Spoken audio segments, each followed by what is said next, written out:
Assalamualaikum warahmatullahi wabarakatuh. Jalan-jalan ke pasar pagi, beli tomat dan juga bawang.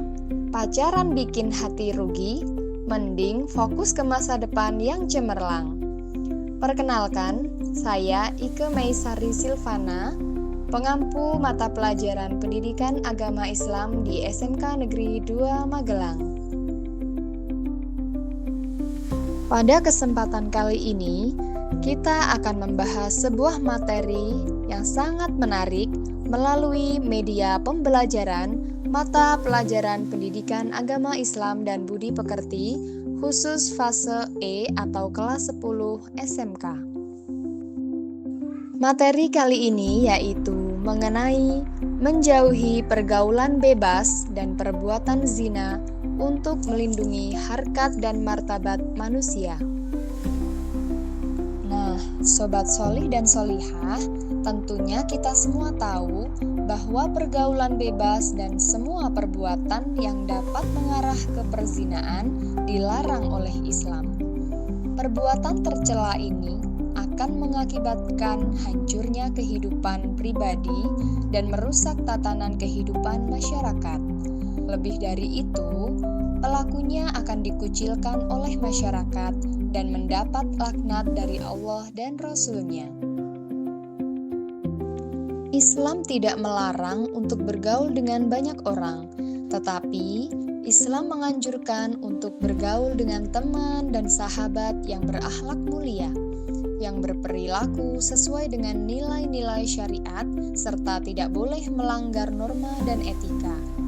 Islam membenci dan melarang pergaulan bebas, yakni pergaulan yang tidak memperdulikan aturan agama, norma, dan etika. Kemuliaan dan kehormatan diri harus dijaga dengan selalu berakhlak mulia. Lebih dari itu, kesempurnaan iman seseorang tercermin dari kesempurnaan akhlaknya. Ada banyak kasus kekerasan seksual yang terjadi karena lemahnya iman. Kasus-kasus kekerasan seksual juga dipicu oleh gaya berpakaian yang tidak sesuai dengan syariat Islam. Banyak wanita yang berpakaian tetapi seperti telanjang, sehingga mengundang terjadinya kemaksiatan. Islam mengajarkan umatnya agar berpakaian yang menutup aurat. Aurat harus dijaga sebaik-baiknya, sebab jika aurat terbuka atau sengaja dibuka untuk dipamerkan, berarti telah merendahkan diri sendiri. Na'udzubillah min dzalik. Oleh karena itu, mari kita berpakaian yang rapi, sopan, dan menutup aurat, supaya menjaga dan terjaga kehormatan kita baik di mata manusia maupun di hadapan Allah Subhanahu wa Ta'ala. Mari kita perhatikan pesan mulia tentang larangan pergaulan bebas dan perbuatan zina sebagaimana termaktub dalam Al-Quran Surah Al-Isra ayat 32 sebagai berikut. A'udzu billahi minasy syaithanir rajim. Bismillahirrahmanirrahim. Wa la taqrabuz zina innahu kana fahishatan wa sa'a sabila. Sadaqallahul azim. Artinya, dan janganlah kamu mendekati zina. Sesungguhnya zina itu adalah suatu perbuatan yang keji dan suatu jalan yang buruk. Nah, teman-teman sekalian, beberapa contoh perbuatan yang mendekati zina adalah sebagai berikut. Pertama, melakukan pergaulan bebas yaitu pergaulan yang tidak terikat oleh aturan, norma, dan agama. Yang kedua, mendekati tempat yang dapat merangsang nafsu syahwat. Yang ketiga, melihat aurat dan menghayalkannya. Yang keempat, melihat film atau tayangan media yang mengundang syahwat. Dan yang kelima, membaca bacaan yang mengandung unsur-unsur yang dapat menimbulkan nafsu birahi. Adapun pesan mulia yang kedua yang disampaikan oleh Allah Subhanahu wa Ta'ala dalam Al-Quran yang berkaitan dengan larangan mendekati zina terdapat dalam Quran Surah An-Nur ayat 2 sebagai berikut.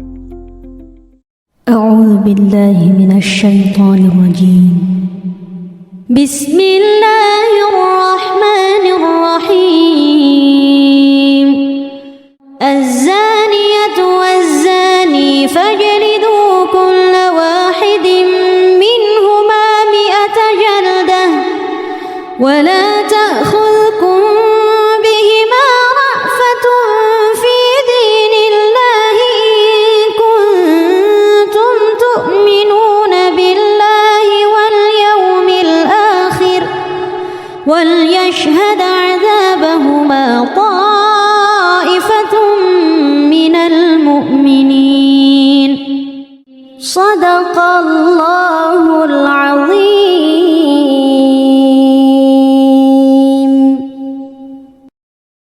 Artinya, pezina perempuan dan pezina laki-laki deralah masing-masing dari keduanya 100 kali, dan janganlah rasa belas kasihan kepada keduanya mencegah kamu untuk melaksanakan agama atau hukum Allah Subhanahu wa Ta'ala jika kamu beriman kepada Allah dan hari kemudian.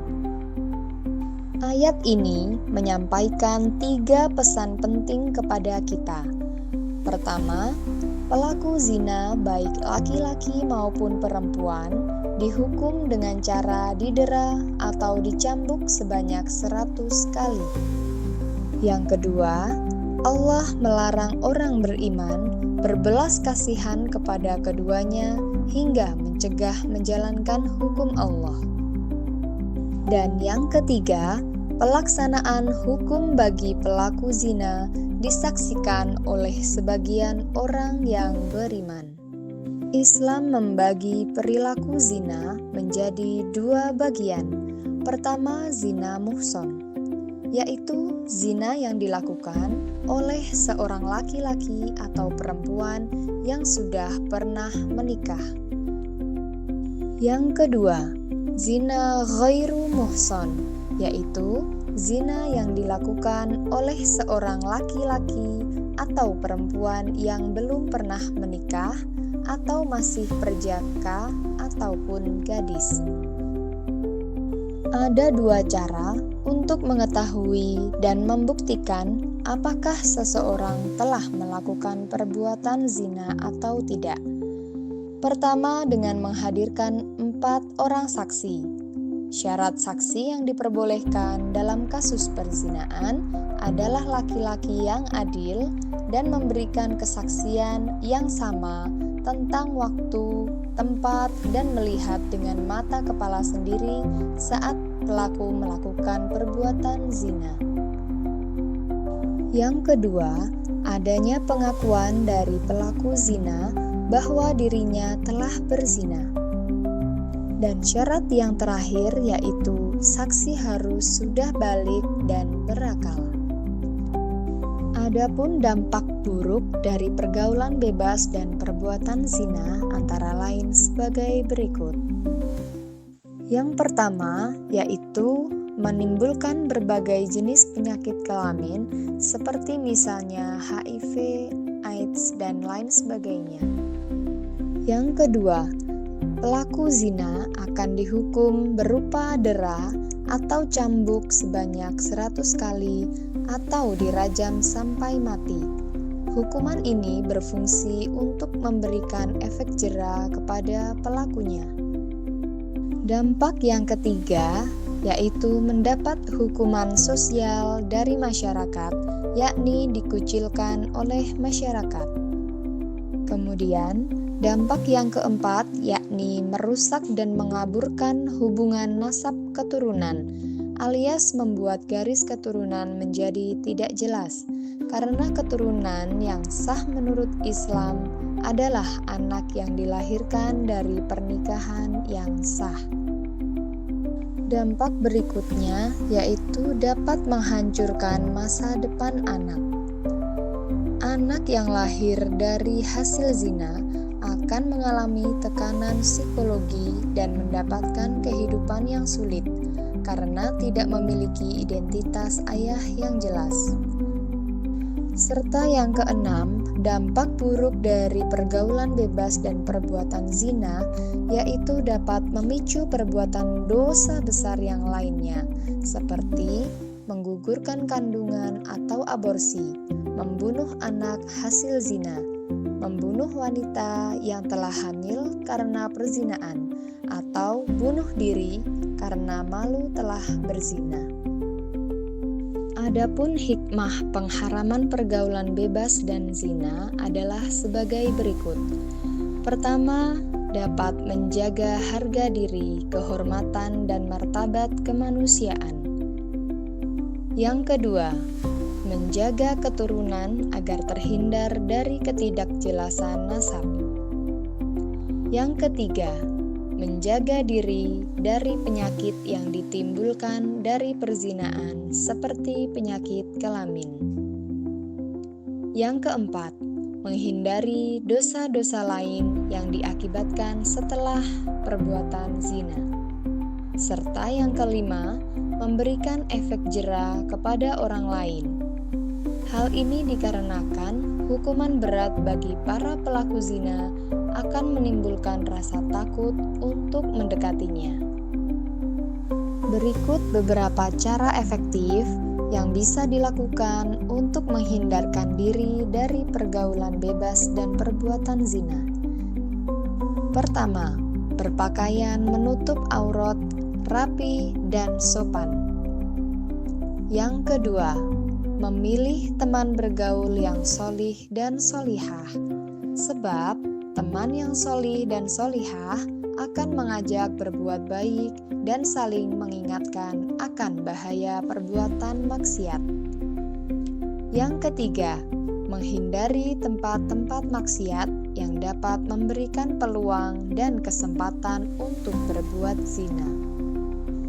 Yang keempat, hindari perilaku yang menjurus kepada perbuatan zina seperti berdua di tempat yang sepi, berciuman, berpelukan dengan lawan jenis, menonton tayangan media yang mengandung pornografi, dan lain sebagainya. Yang kelima, mengisi waktu dengan berbagai kegiatan positif seperti membaca buku keislaman, menghadiri majelis taklim, dan aktif dalam organisasi keislaman seperti remaja masjid atau aktivis rohis di sekolah. Serta yang keenam, memperbanyak mengingat Allah dengan berzikir, membaca Al-Quran, serta memohon perlindungan dari Allah Subhanahu wa Ta'ala supaya dijauhkan dari bahaya pergaulan bebas dan perbuatan zina. Nah, itu tadi materi tentang menjaga martabat manusia dengan menjauhi pergaulan bebas dan zina. Semoga pesan-pesan yang disampaikan dapat kita implementasikan dan menjadi pedoman dalam menjaga martabat kita sebagai manusia yang seutuhnya. Mari bersama-sama menjauhi pergaulan bebas dan zina demi kebaikan diri, keluarga, dan masyarakat. Teruslah berpegang teguh pada ajaran Islam sebagai pelita dalam menjalani kehidupan. Terima kasih. Sekian. Nun wal qalami wa ma yasturun. Billahi fi sabilil haq. Fastabiqul khairat. Wassalamualaikum warahmatullahi wabarakatuh.